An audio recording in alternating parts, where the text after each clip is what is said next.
Hey guys, welcome to today's video. Now today's video is going to be about 6 quick fire tips to help you identify those Lego sets that are going to go up the fastest, but also those Lego sets that are going to go up by the most money. Let's get into it. Okay, tip number 1. Now this is a very easy tip, but one that can often get overlooked, and that is basically make sure the Lego sets that you are buying are Lego sets that are going to be retiring at the end of the calendar year that you are buying them. Now this is very important because as soon as those sets retire, as soon as Lego stops producing supply, then that is when we as Lego investors make our money, and that's when we can dictate the price. Now if you are buying sets that are retiring, let's say the calendar year 2023, 2024, now those sets are not going to go up in value until after they cease production, and we as third-party sellers can dictate the price. Now if you are buying those sets, that's just money kept on the shelf, kept in storage, basically taking up room, which is not a good idea. If you're buying Lego sets that are retiring at the end of this calendar year currently, if you're watching this video, which is 2022, you can buy those sets, sell them next year, make your money, and then reinvest that profit back into Lego sets that are retiring the following calendar years. Okay.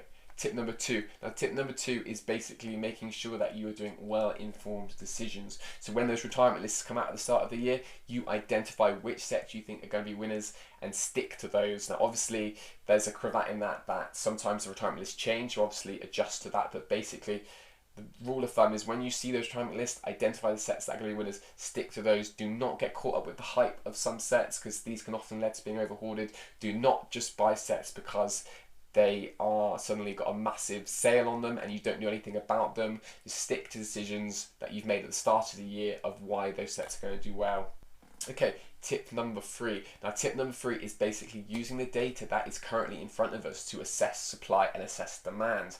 And we can do this by using 2 strategies. Okay, so to assess current demand, we can go onto Amazon, and using Amazon's best sellers rank, that can give us an idea of how fast a Lego set is selling. Now the lower the best sellers rank on Amazon means the faster that set is selling, and this is very important data for us as Lego resellers because it really gives us an idea of what the most popular Lego sets are. Why this is important? Because when those Lego sets retire, we want to buy the ones that remain popular, and if they do remain popular, that means they won't be able to buy them from Lego anymore, but instead they'll have to buy them from us as third-party sellers, and that's when we can dictate the price, and that's when we can get the profit.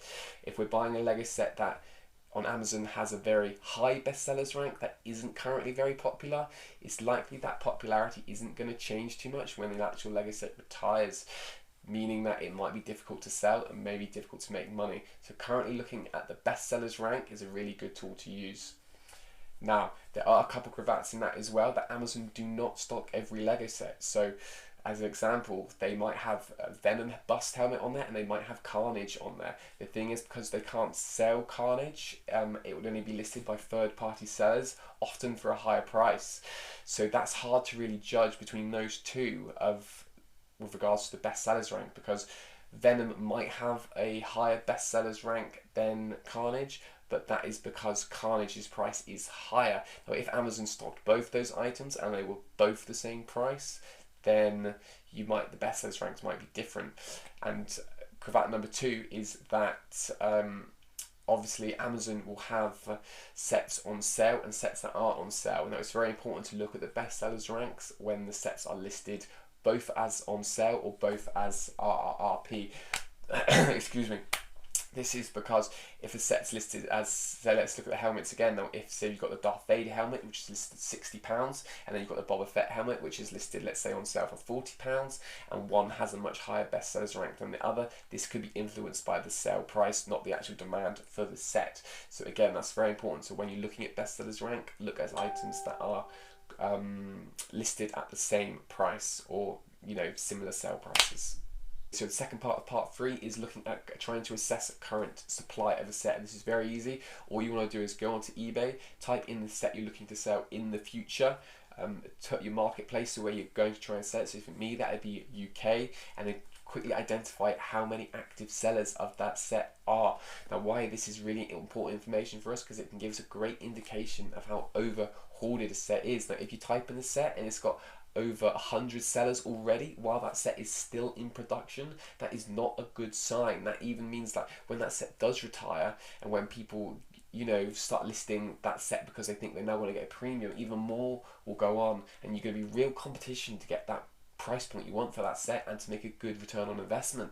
However, if you type in a set on eBay that has currently a low volume of sellers, this is a good indication that set is currently under hoarded and hopefully will get you a quicker and better return. Okay, time for tip number 4. Now tip number 4 is basically looking at exit strategy. Why have you bought that set? What is going to cause that set to go up in value later down the line? A couple of examples of this would be the Obi-Wan show has really spiked up the Dual Mustafar set, and it's also spiked up Anakin's Jedi Starfighter. You could look at the current Stranger Things TV show that has really spiked up that set. That set was really stumbling. However, with the release of that show, that set has really skyrocketed. With Jurassic World sets as well, the release of a film has really increased the price of those sets. So I really think when you are looking to buy Lego sets, you really want to look ahead a year in advance. Is there any new TV shows coming out? Is there any movies coming out? Are there any video games coming out? You really want to look at the multimedia that's going to be released in the future that can really influence and cause a big spike in interest in those sets. And you'll find that those ones often do really well. Okay guys, now finally for tip number 5. Now tip number 5 is basically looking at what type of Lego product you are buying. Now Lego will often release a new theme or a new, you know, iteration of a kind of product that, like, or in other words, wave 1 of a product. Now you will often find that these initial waves of particular products are the ones that really do well in the aftermarket. I'm sure we're all aware of the rise in price of the TIE Fighter helmet and the Stormtrooper helmet. Now these were wave 1 helmets.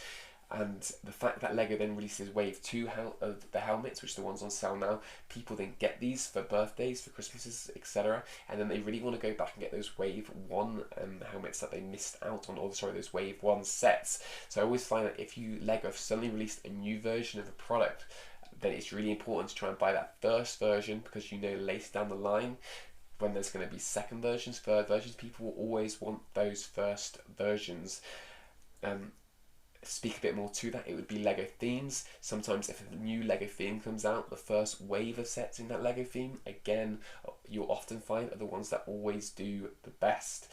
This is just generally, but sometimes not always, but first wave of products, again, something that you really want to strive for when choosing your Lego sets. Okay, so there we go. That was 5 quick fire Lego tips that I think will really help you choose the best sets and the sets that are going to go up in price after they retire the fastest. Now, if you enjoyed this video, please like and subscribe. It really helps me here at the channel. I'm really trying to grow this Lego channel, and I'm going to try and produce lots of content that you guys will find valuable.